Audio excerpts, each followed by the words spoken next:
नौशेर फिरोज के नज़दीकी गांव हाजी इमाम अली मशहूरी में अजान विलेजेस स्कूल में सिंध सकाफत डे मनाया गया। इस प्रोग्राम में मेहमान खुसूसी सीनियर टीचर MIT इंस्टीट्यूट के प्रिंसिपल ज़मीर हुसैन मिस्त्रो, डिस्ट्रिक्ट बार के सदर अब्दुल रहीम अब्बासी और दीगर वकला और दीगर मेहमान गिरामी ने खुसूसी शिरकत की। मेहमान गिरामी ने खुसूसी खिताब करते हुए कहा कि सिंध की सकाफत कदीम सकाफत है जो हज़ारों साल पर मुहित है। जिस कौम की सकाफत जिंदा है वो कौम जिंदा है। आज स्कूल के तलबा तालबात का जोश और इनका इस तरह परफॉर्मेंस करना काबिल तारीफ़ है और इस तरह गांव में प्रोग्राम करना भी काबिल तारीफ़ है। प्रिंसिपल स्कूल इमदाद मशहूरी ने आने वाले मुअज़्ज़िज़ मेहमानों का शुक्रिया अदा किया और उनको सिंध की सकाफत अजरक के ताहिफ़ भी पेश किए। डिस्ट्रिक्ट बार के सदर अब्दुल रहीम अब्बासी ने बच्चों की हौसला अफजाई के लिए उनको नकद इनामात भी दिए। तलबा तालबात ने तकारीर और मुख्तलिफ टेबलों और कौमी गीतों पर परफॉर्मेंस करके खूब दाद वसूल की। अस्सलाम वालेकुम। आज हम यहाँ स्कूल में आए हैं, अजान विलेजेस पब्लिक स्कूल में। ये हाजी इमाम अली मशहूरी के गांव में ये स्कूल है। यहाँ कल्चर डे मनाया जा रहा है, तो यहाँ बच्चों से भी मुलाकात करते हैं और यहाँ के प्रिंसिपल से भी और टीचर से भी मुलाकात करते हैं। तो इस गांव में इस तरह का प्रोग्राम बहुत बहुत अच्छा लग रहा है कि बच्चे खूबसूरत ड्रेस में आए हैं। इंशाअल्लाह ताला ॾाढो बहितर परफॉर्म कंदा। असांजो तयारी बि थियल आहे ॿारनि ते ऐं असां ॿारनि खे बहितरीन नमूने सां तयारी करायो आहे ऐं इंशाअल्लाह ताला असांखे ॿार बाक़ाइदा परफॉर्म ॾेखारींदा। तमामु बहितरीनु आहे माशाअल्लाह। असांजा जेके स्टूडेंट्स आहिनि उहे तमामु बहितरीनु आहिनि। मां बि परफॉर्मेंस कंदुसि इंशाअल्लाह। तमामु बहितरीनु केतिरी खोड़ तयारी कई हुईसीं पर असां जेका तयारी कई हुईसीं पंहिंजी सिंध लाइ कई आहे। सकाफ़त जे ॾींहुं सुठे नमूने सां मल्हायूं। इहो ॾींहुं असांखे ख़ुशी सां गुज़रायूं। अॼु जी मक़सद लाइ गॾु थिया आहियूं। अॼु उहो असां मक़सद पंहिंजो पूरो कंदासीं छो जो असां सभई पाण में ॿाहिरि सिंधी पाण में गॾिजी सकाफ़त जी तयारी कईसीं। हाणे हवाले सां असां जेतिरी तयारी कई आहे असां पंहिंजा अॼु ॾियार मल्हाईंदासीं ऐं सिंध जी सकाफ़त असांजो वॾो कीमती ॾींहुं आहे। क़ौमी ईद आहे ऐं सिंध सकाफ़त जे बारे में अॼु ईद आहे। उनजो ॾींहं में असां हिते प्रोग्राम कयो आहे।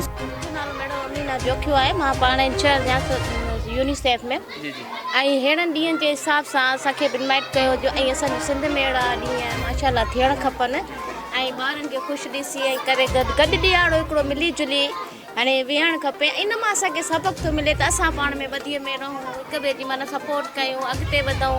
ऐं के छोकिरियूं आहिनि त उनखे बराबरि सम्झनि, छोकिरा छोकिरी उहो फ़र्क़ु माना असांजे माना ख़तमु थो थिए। अहिड़ा ॾींहं ॾिसी करे माना हिकिड़ो शऊर थो अची वञे असांखे। ॿार जी पढ़ाई सां मुतमिन आहियो माना पंहिंजे जी बिल्कुलु। असांजे पाड़े जो स्कूल आहे ऐं ॿारनि जी पढ़ाई तमामु सुठी थिए थी, बहितर थिए थी ऐं ज़हन मां ॿारनि जो कमु हाणे करे थो पियो। बिस्मिल्लाह रहमान रहीम। सभ खां पहिरीं त इमदाद मशहूरीअ खे ऐं हिन ॻोठ में ॿारनि खे बहितरीन ऐं जदीद दौर जे तक़ाज़ाउनि मुताबिक़ तालीम जे लाइ जेको पाण पतोड़ियो आहे, जेका जुस्तजू कई आहे, हिकु स्कूल जो बुनियादु विधो आहे, उहो इंतिहाई क़ाबिल तहसीन आहे। ऐं मां हुनखे अहिड़े क़दम खणण ते ऐं माण्हुनि जे जेको अॼुकल्ह जी जेका तालीम इंसान जी टीह आहे ऐं हीउ जेको दौरु आहे सो मैरिट जो दौरु आहे, एजुकेशन जो दौरु आहे ऐं ख़ासि करे ॿारनि जी तालीम असांजी तमामु पोइ ते पयल आहे। त उन खे जेको हिकिड़ो स्पेस अचे थो या जेको वैक्यूम पैदा थिए थो उनखे जेको आहे सो उनजो पूरा करण जे लाइ अहिड़ा इदारा ॻोठनि में हुअणु घुरिजनि ऐं हिननि इदारनि मां ई बहितरीनु ॿार जेको आहे सो पैदा थींदा ई पाकिस्तान मुल्क ऐं सिंध जी ख़िदमत कंदा। अजान विलेज पब्लिक स्कूल हाजी इमाम अली मशहूरी साहब जे तरफ़ां हीअ जेको सो नाले सां स्कूल आहे ऐं हीअ कल्चरल डे जेको मल्हायो वियो आहे। असांजी इहा सकाफ़त आहे, सिंध जी सकाफ़त आहे ऐं टोपी अजरक असांजो जेको शान आहे, असांजो जेको निशान आहे, उहो असां कल्चरल डे करे असां मल्हाईंदा आहियूं। पोइ इन्हनि में असांजा उस्ताद साहिबान ऐं शागिर्द साहिबान उन में स्कूलनि में भरपूर हिसो वठंदा आहिनि पर असांजो ॿारनि में बि जेको सो इहो प्रोग्राम सकाफ़त जो थींदो आहे जेको असां डिस्ट्रिक्ट ॿार में बि जेको सो असां उहो मल्हायो। हाणे बि हीउ जेको अॼोको ॾींहुं ॿारनि सां गॾु स्कूल में हिते ॻोठ में आया आहियूं, असांखे ॾाढी ख़ुशी थी आहे। हीअ असांखे सकाफ़ती ॾींहुं आहे, सकाफ़ती ॾियारो आहे। वॾी महिरबानी।